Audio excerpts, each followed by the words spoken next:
He's the reason for the teardrops on my guitar. The only thing that keeps me wishing on the wishing star. He's the song in my car. I keep singing, don't know why I do. There it is. Okay, we're going to save everybody's ears at home. All right, what's up, everybody? More Steam back again. As always, I'm Will Watkins. I'm Thomas Wharton. Let's get into it. Well, all right, let's just knock the elephant in the room out. We got smoked. Last night, as we were recording this, last night was a Kentucky game.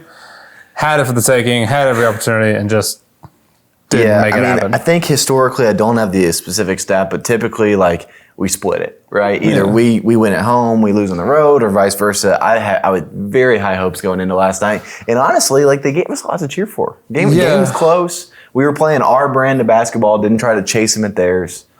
Yeah, I would like to, I'm not going to complain too much. Rick Barnes is a legend. He can do whatever he wants. Deacon. I thought we shot a bunch of threes at some points in the season, and it feels like there's been an overcorrect on that. Mm-hmm. We saw a lot of times where I feel like we were too patient last night, where we had some open looks early in the shot clock, but waited and then ended up settling for a mid-range jumper late in the shot clock. I would rather just pull the trigger and shoot threes when they're open or a good look. That's fair. I also think the mid-range jump shot is the worst shot in basketball. All the data would tell you that. If we never took another one, I'd be good with that. Like, either take the three or get to the hole. That's fair. Because we were great inside last night. Dominated in the paint, led points in the paint, out-rebounded them. Had all the stats you want. We just missed more shots, which is a key stat. We didn't shoot enough threes, in my opinion. I'm a big believer in the new age of basketball. Mm-hmm. You shoot the threes, you get to the lane. Those are your two options. We didn't do that. It is what it is. I just, as we're progressing and we're starting to get in tournament, I hate watching us take mid-range jump shots. It drives me insane. And, I mean, I will say one thing. Like, Chaz, when he gets to those two elbows, like, that is his kind of shot. Great shot. He is kind of automatic at it. But, I mean, again, like you said, statistically, it's the worst shot. Yeah, so most risk, least reward. Right. Like, I'd rather you go try to get the layup, get fouled, whatever can happen there. It is what it is. Listen, at the end of the day, we're still a fantastic basketball team. One of the best in the country. We'll be fine long-term here. Just a blip in the radar, but it is frustrating. I know our fans watching it were frustrated last night. It would be crazy for us to sit up here and be like, it's not that bad. No, it was bad. It was very annoying. Yeah, it's frustrating. You want to win those games. You have to win those games as we get down the stretch. Where do you see us? I mean, we're halfway through February. It's about time to start talking about March. Where do you see us seed-wise, all those things? We discussed last week, we don't really care about the SEC basketball tournament. 100%. That is what it is. If you win a game, great. If you don't, who cares? Yeah, I think we lost our one seed last night, if I'm being honest. I mean, there's still a chance, like, if you run the table the rest of the way, you're a one seed. But, like, realistically, that's probably not going to happen. I think we'll be a 2 or 3 seed as we sit here today. Obviously hoping for a 2 seed. I'd love to have a 1 seed. Never happened before. That would be great. But I think we end up a 2 seed. What that does for us, we'll see. It all depends. When you get to March, it's all about your draw, exactly. Right? You got to see who you're going to play, who's in your bracket. But I think we'll end up a 2 seed, which is, that's great. You can make a run 2 or 3. It's not like we're going to be a 7 or 8 seeder on the bubble. Like, we're firmly in the tournament. It's just a matter of how high we can get seeded. So the team, this is the good thing about this team and the frustrating thing about this team. It is so talented, and at any given night can dominate anybody. 100%. And so that's what makes losing last night frustrating, but it's also what you have to look at and go, all right, well, long term, we get to March and it all clicks. We got a chance to win it all. Well, and I think when you look at, like, the caliber of our team, like, seeding, like you said, as long as it's 1 through 3, we're not going to slip to 4, even if it is 4. Doesn't matter. I mean, like you said, we go to the Elite Eight last year. We meet Purdue. It doesn't matter if we were going to play Purdue in the first round or the national championship. All about matchups. You're going to play those teams regardless. You just go win. So and the worst part about last night, it's kind of overshadowed the big win at Oklahoma. Dominant performance. That's what the frustrating part about this team is. It's like you can look incredible one night and bad the next night. So hopefully by March it all clicks because, again, it's a really well put together team. They've got all the talent in the world. They can do anything. They're very versatile. I think we will be fine. Just want to throw that out there. But I am sitting here frustrated today coming off last night's loss. Extremely. On the other side, now that we talked men's basketball, what happened? Let's talk about what's going to happen. We've got coming up Vandy at home. Good little stretch. That's going to be a fun one. Between now and when we record next, we've got Vandy at home, a big one on the road at A&M. Yeah. Top 10 matchup. That's another one that looks last time challenges we were there, I think it was 2 years ago. No, it was last year. We were there last year. ripped my heart out, man. Yeah, Dalton Connect dang near shot us back into that game, but we played like we were just blind. Tried to. And then we got at LSU. So 3 big games between now and when we record again. I'd love to go 3-0 in those. I think then you're right back into like maybe we're a 1 seed conversation. That A&M one, obviously the big one, like that one matters a ton.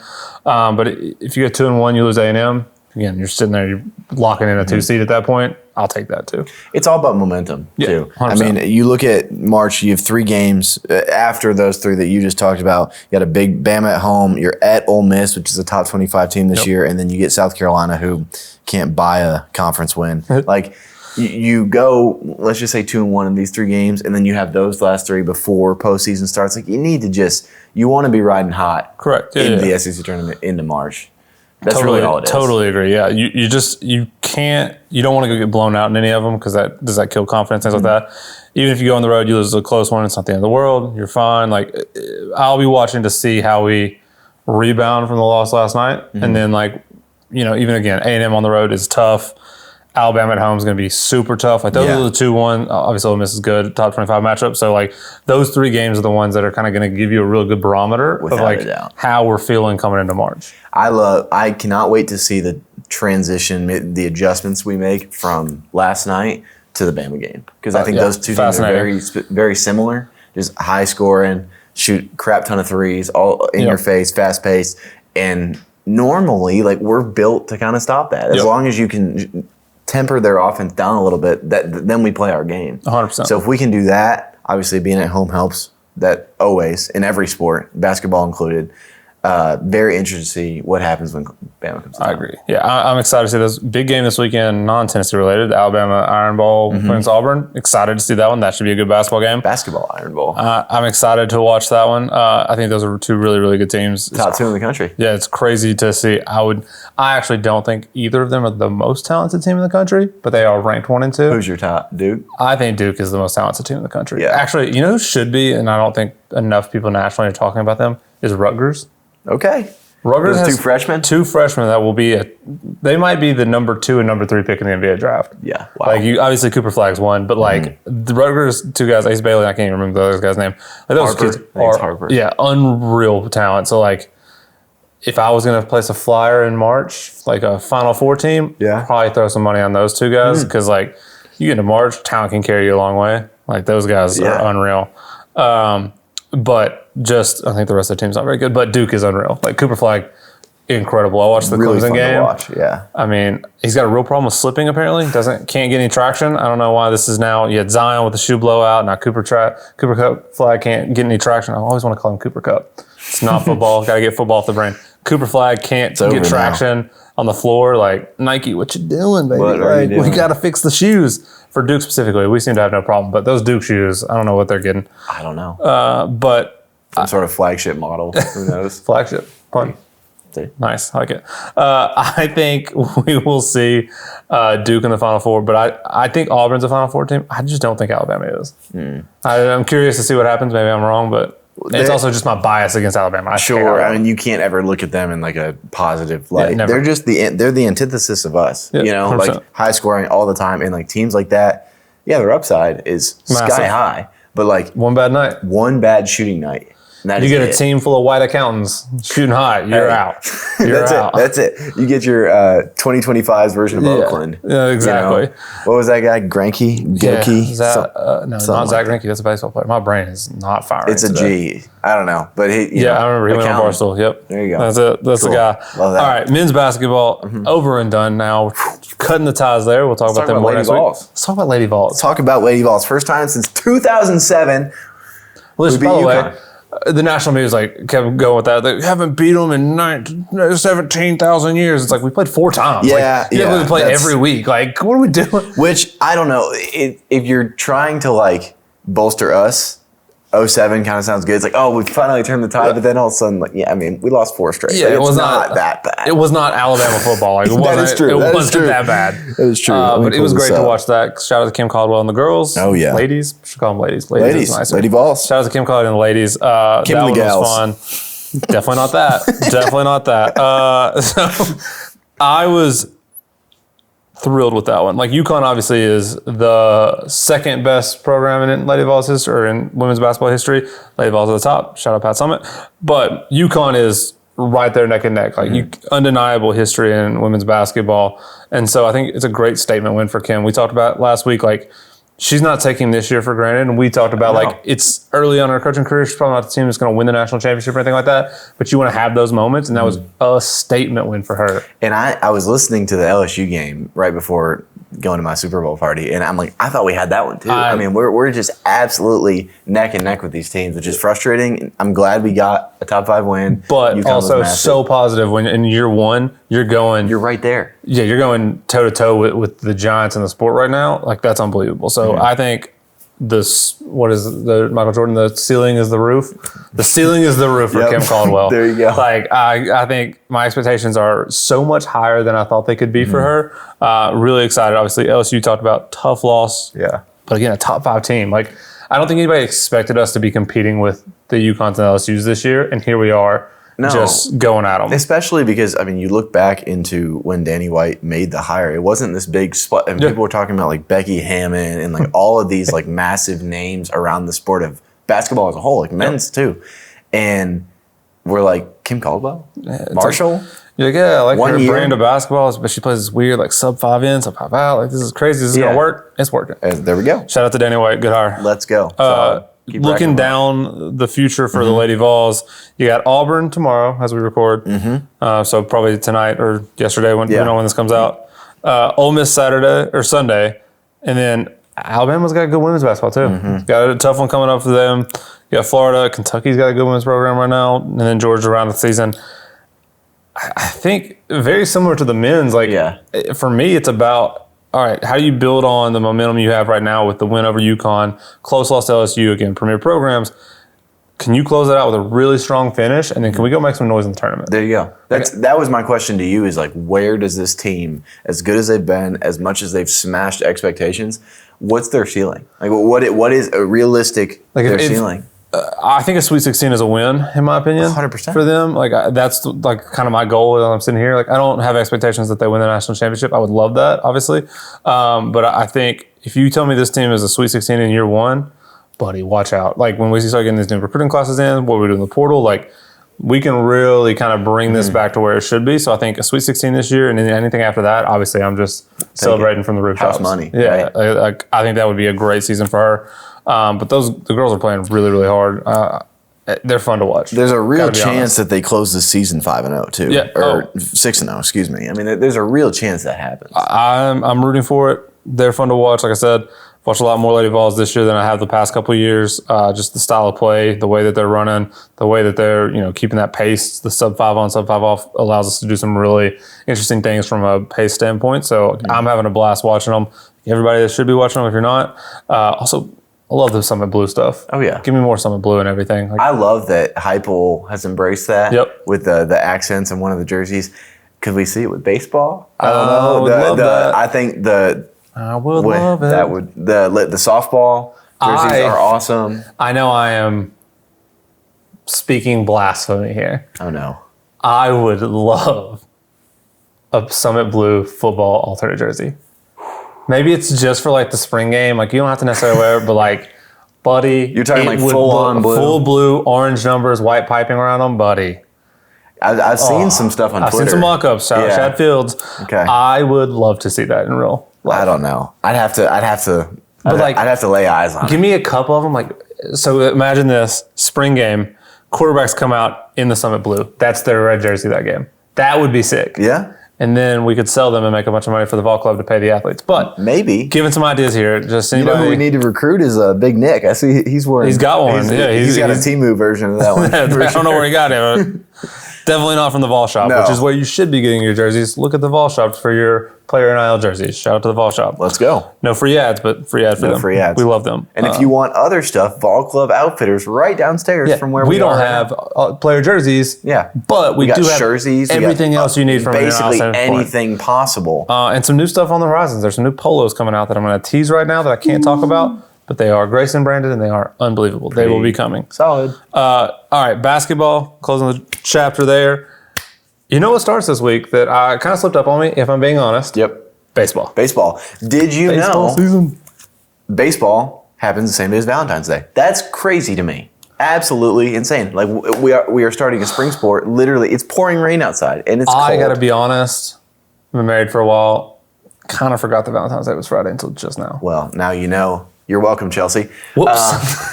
My bad. Here we go. You're going to be able to roll that back and see that realization happen in real time. But that's honesty. That's true. That was tough. Yeah. This is going to be a bad weekend for me, but I'll figure it out. We'll That's be okay. That's okay.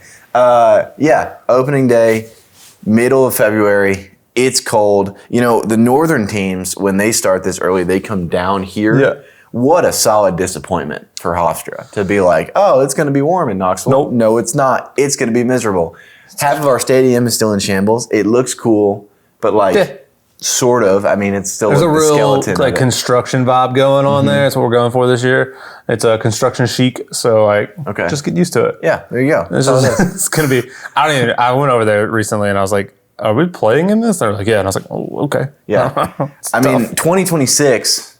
It's going to be amazing. sick. It's going to be so cool. 5 is going to be a little rough. I don't know. I mean, where do the scorekeepers sit? I don't know. If none of y'all have been by Lindsey Nelson, I adhere you to go look because it's truly laughable that we'll be playing competitive baseball. I don't understand just from a liability standpoint how we're allowed to play in an active construction zone. But hey, that's not for me or my attorneys to figure out. That's for Tennessee, and they seem to be good. We'll be all right. Hit bombs into the forklift. You know? Yeah, it's crazy. There's just steel beams everywhere. Everywhere. Whatever. It's going to be awesome. This year is going to be a little interesting. It'll be the most unique baseball experience you'll ever have at Tennessee because this is the only time the stadium will ever look like this. So hopefully you're all coming out to games. It only gets better. I know I will be at a bunch of baseball games this year. I'm very excited. Reigning national champions. Excited to see them. Just not Friday. Just not Friday. Or Saturday. I probably have to do double duty since I forgot. We'll figure that out. It's okay. But shout out to Tony Vitello. Obviously, he's a national championship winning coach, the greatest coach in college baseball right now. Top 5 recruiting class. Top 5 recruiting class. Super pumped to see some of these freshmen. Unreal transfer class. Yeah. Unreal freshmen on the field. A bunch of guys coming back that we love. I saw some preseason rankings, and I don't follow recruiting in baseball as close as I do football, obviously. How in the world we're not number 1 preseason after winning a national championship and bringing in all this talent? Yeah. I don't understand it. I don't get it either, but if you look last year, I think last year we were outside of the top 10. Well, And then the year before we were, I think, close to outside of the top 20. Vitello loves bulletin board material, so keep it coming, but I just don't get it. I don't understand either. Maybe pitching, because I will say, if you're looking at our staff, there's a lot of talent, not a lot of proven guys on there, outside of Liam Doyle, who's thrown a bunch of SEC innings, which we'll talk about in a second, but this, I guess we're going to jump into it. Liam Doyle starting on Friday. Yep. So he's your Friday starter. You got Marcus Phillips starting on Saturday. Ooh, I am pumped. Very excited. Big But I don't Marcus know Phillips that guy. anybody would have said 2 months ago that Marcus Phillips is going to be your Saturday guy. Probably not, no. You thought of him more of coming out of the bullpen things, so he keeps progressing, which is huge for us. And then Sunday's going to be a surprise. I don't know who it's going to be. I'm excited to see. I'm going to place a bet. You going to place a bet? Who you I got? have no knowledge. Okay. Just based on what I saw last year and how I think of the kid, Dylan Loy. Yeah, That's Dylan my Loy? pick. That's my initial Sunday starter pick. So Doyle's a lefty. Otherwise, I would have said Arvidsson, who's a lefty, coming out of JUCO. But another one that I just don't think you're going to throw him this early, but maybe you do because it's not SEC ball, is the freshman Coons. He's an unreal talent, but I don't know that you start him this early. But maybe you do because, again, it's just Hofstra, who knows. Yeah. And I think, honestly, that might be part of their play is let's see how Friday and Saturday go. And then maybe we're playing with house money. We'll throw this kid out, let him throw a couple innings and see what happens. But Marcus Phillips is, like you said, I'm very excited to see him. He looks like a monster. Obviously didn't throw a ton last year because of all the other guys, but when he did, he had filthy stuff. The fact that dude isn't doubling as our tight end is a monster. Unreal. I mean, he's absolute unit. Reminds me, at least looking at him, Kumar Rocker. Just big guy, crazy fastball. We'll see. Yeah, I'm Frank excited. Anderson thinks really highly of him, and I think highly of Frank Anderson. Yep, so. he tells me he's good. He's good. I'll take it. There we go. But so much talent on the depth of that rotation is unreal. So we'll see. Again, not proven guys, but so much talent. So I think you use the first half of the season before SEC play to like tinker a little bit, figure out who you got, who you can trust. Obviously, Liam Doyle is kind of cemented as like a no-brainer. That's why we brought him in. Yeah, so like that one will be interesting. No sugarcoating that. But so much talent there. So I'm excited to watch the rotation. But I'm more excited to watch people hit bombs because that's what we do here at Tennessee. We hit bombs. Short fence, long fence, doesn't really matter. Doesn't matter. Home or away, postseason, national championship. Green jacket, blue jacket, gold jacket, doesn't matter. Nope. We're hitting bombs. Bombs. Let's start in the outfield, kind of walk through that. So you have, obviously, everybody knows Hunter Hensley. The captain, baby. Is the man, the face of the program, the one that we all know and love. Yeah. What a story from that kid, too. What a story. I haven't seen the documentary. I saw the trailer for it. I don't know when that actually comes out. I don't even think it's out yet. But it's coming out today. We're being told by Stats and Info off camera that it comes out today, which means by the time you're seeing this, you'll probably have already watched it because it does look pretty sick. But yeah, I mean, hometown kid, stayed, redshirted, didn't play a whole bunch, got the at-bats he got, kind of grinded out, stuck through, and then, made a couple of memorable plays when the world was watching, and now he gets a whole season to build off. Exactly. I mean, a guy that left his mark in Omaha, literally, really just between that, you got the slide, will go down as one of the most beloved Tennessee baseball players of all time. Not to knock on Hunter, I don't know how much of an MLB prospect he is. Doesn't seem like it, just from people talking. Right, from reading everything, it's not like he's like a can't miss first rounder, but that's what makes college baseball so special. College sports in general, you can be a guy that may not have the greatest career as a pro, but you are an absolute legend forever here. Yeah. And so I'm excited. I love Hunter. He's great to work with. I'm excited to see him kind of it be his team. Last year you had Beam, the year before you had Doe and all those guys. This is very, last year also Christian Moore, but this year it's very much Hunter Hensley's team. Without a doubt. And, with the evolution of college athletics, stories like his are more few and far between. Yep, so it's awesome that we have one and that he's, as like you said, as good of a person, easy to work with, and much of a team leader too. Him and Tony are just two peas in a pod, man. They're awesome. It's awesome. So, obviously he's at center, locked in. And then what the fans don't know is that we are blessed because we have producer Dalton, who is a massive baseball fan. There you go. So I'm going to say some stuff based on my thinking, and he's going to either look at me like you are a moron, that's not who's going to play, or he'll be like, meh, probably right. So we'll see. But I'm going to go through what I think. So obviously in the outfield you have Hunter Hensley. Reese Chapman's pretty much locked in at right field, I would say. And then I think, as I was going through it, the left field battle is going to be, in my opinion, Jay Abernathy, the freshman. That's what people are saying. I think he is a freak talent. The fact that he came when he was probably good enough to just go straight pro, crazy. That kid looks like a monster. 100%. So that's who I want it to be. I saw something right before we went on air. He's already at the top of the 2027 draft board. Crazy. He's one of those dudes. He's a freshman. Is he going to come out and be super consistent from day one? Is he going to be able to hit SEC pitching? We will see. We don't know, but he's got the tools. I'm really hoping that they give him as fair of a shot as anything 100%. At this thing. Someone I would have said is Dalton Bargo, but per Tennessee Baseball's Instagram, apparently he's an infielder now. So I think he's going to start at first base. There we go. That's why he's corner outfield, corner infield, similar skill sets. Well, I think he only starts at first base. Not to knock on Dalton, but I think Alberto Osuna is not going to be cleared. I think once he is, he will be your starting first baseman, unless he moves to DH. But I think eventually you're more likely to see Andrew Fisher move to DH. Okay. But Andrew Fisher's going to start at third base. Who's at third then? Well, if he doesn't, I think they'll flip people around if Fisher goes to DH. But I think ideally they'd have Fisher at third, and he just feels well enough to stay at third. Osuna at first. And then you can get flexible with DH. Whoever's hitting hot, you just move them in. But I think if everybody was eligible, you'd have Alberto at first, Gavin Killeen at second, Dean Curley at short, Fisher at third. Obviously, Peoples is the catcher. So, I think that's their ideal if everybody's there. I don't think Alberto's getting cleared yet. He obviously filed a lawsuit to get cleared. We'll see how that goes. So, in the meantime, I think Dalton will start at first base. There you go. That's a pretty good lineup. And that's what, we had a bunch of guys coming back last year, so it was everyone knew, you had your favorite players. You kind of had the idea of how the lineup was going to go. This is a different team. This is kind of 2 years ago, right before we knew of the Christian Moores and the Dylan Drylings and the Blake Burks. It was their time to step up. This is their time to step up. I'm excited to get Peebles as a starter, see a full season from him. Bargo, starter. All these guys that kind of, we're in that, midweek range of getting a few at bats here. Maybe they're pinch hitting. Now they're full-time starters. See what a full season looks like with them. I agree. I'm very excited about this team. I think there's a chance to repeat. I don't want to jinx anything, knock on wood here, but it's going to be a fun team. Like, it is a Tony Vitello team. You're going to have guys throwing real hard from the mound. You're going to have guys hitting the ball real hard from the plate. That's kind of what we do. Don't we get Texas A&M here? I believe that is correct. That's what a series.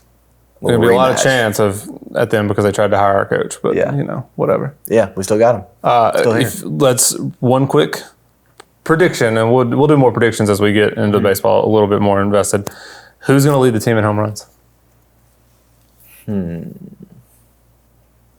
So, I have mine. We did many Steamers probably know at this point. They may have even been there. We did a home run derby. It's true.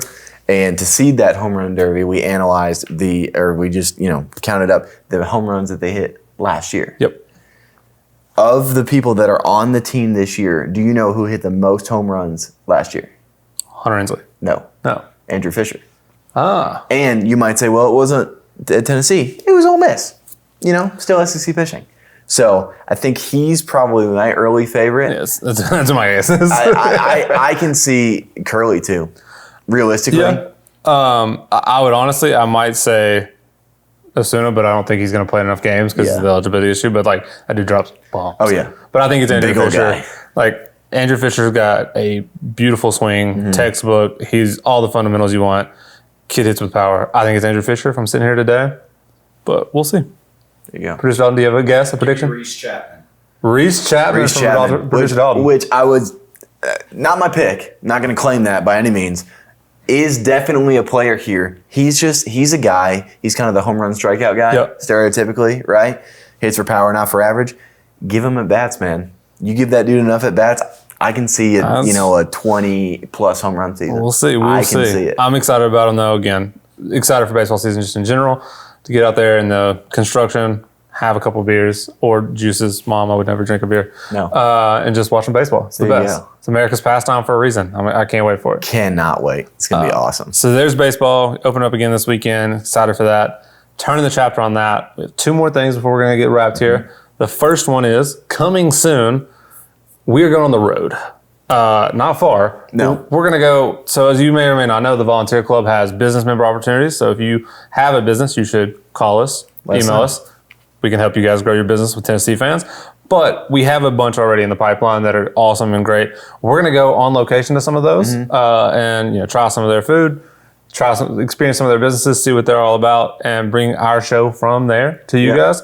I'm excited. I've already lined up to go into Abridged because I just love their food. Fantastic. The best burger in Knoxville, in my opinion. So I'm just going to go there because I can eat on the company dime, and it's going to be great. Let's go. So we're going to do that, but that's a little preview. We kind of talked about what's coming next. That's what's coming up. But again, if you have a business and you're watching this and you want to market to Tennesseans, call us, email us. We can help you. We would love to do our show at your place of business. I'll come to your house. You work from home? You can come pick on the show. You can be a guest picker. I'll just sit in your office at your house. Yep. We'll shoot the breeze with you. Exactly. Almost said something else. We will shoot the breeze with you and hang out and shoot our show from there. Promote your businesses, but give us a call. And then the last thing, the most important thing that we're going to do this week. I believe there was a bet made last week. Yes, there was.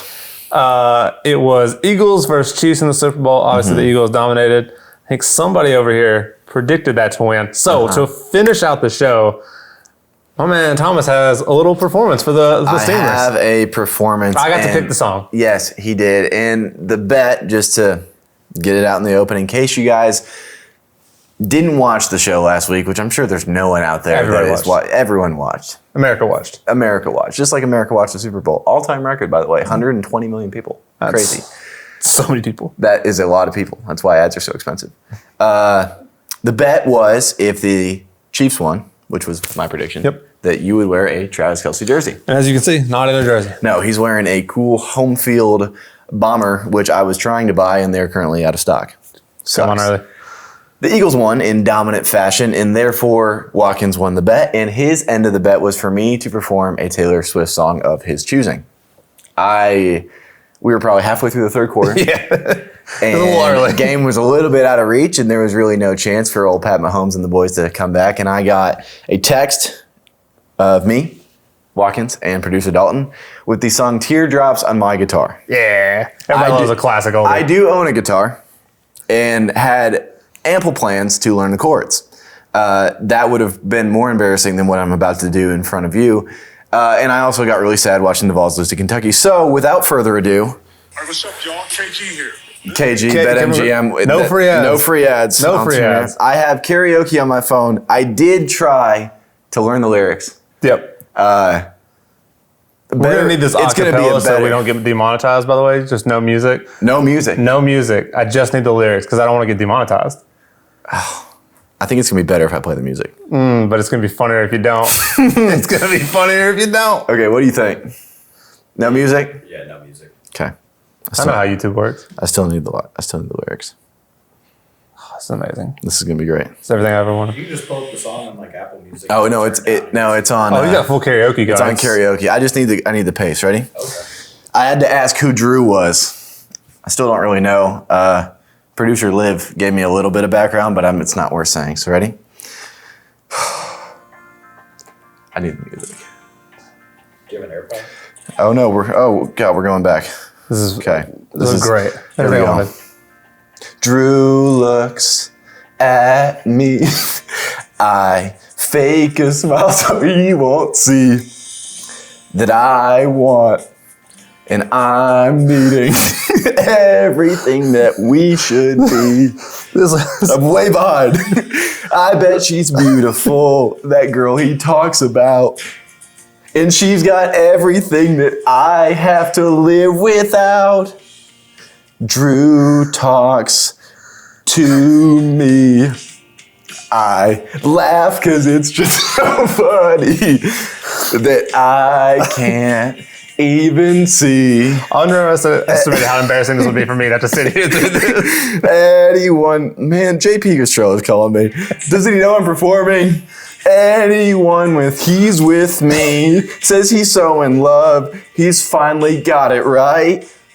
I wonder if he knows he's all I have to think at night. He's the reason for the teardrops on my guitar. The only thing that keeps me wishing on the wishing star. He's the song in my car. I keep singing, don't know why I do. There it is. Okay, we're going to save everybody's ears at home. That was an unbelievable performance. Shout out to the Eagles. Thank you guys for allowing Let's that go. to happen in my life. I didn't know how much I needed that. Oh, what an exhausting. episode. That's going to get clipped and put out. Absolutely. Yeah. All right. Next week, we will be back to bring you guys the recap and the review of what happened. Not the recap, because that's going to be Thomas's show. But we'll break down what all happened and look forward to the rest of things going on. I just got to get out of here. We'll see you guys next See you, week. Steamers.